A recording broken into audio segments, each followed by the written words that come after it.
حضرت علی علیہ السلام اور بے ادب دکاندار۔ یہ ان دنوں کی بات ہے جب علی علیہ السلام مملکت اسلامی کے تاجدار تھے۔ آپ بازاروں کی کڑی نگرانی کرتے، اسی لیے آپ بازاروں میں جاتے تھے اور لوگوں کو نصیحت کرتے تھے۔ ایک دن آپ خرما فروشوں کے بازار میں گئے۔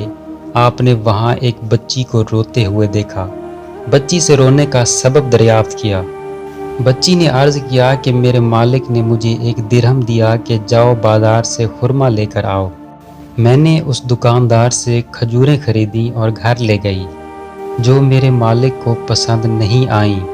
میں واپس اس دکاندار کے پاس آئی کہ کھجوریں واپس لے لیں اور میری رقم میرے حوالے کر دے۔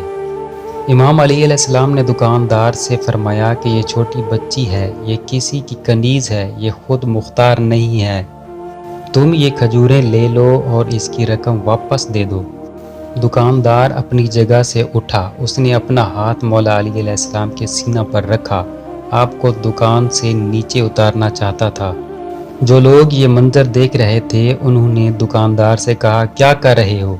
یہ علی ابن ابی طالب علیہ السلام ہیں۔ دکاندار کا رنگ زرد ہو گیا۔ اس نے فوراً اس بچی سے کھجوریں لے لیں اور پیسے بھی واپس کر دیے۔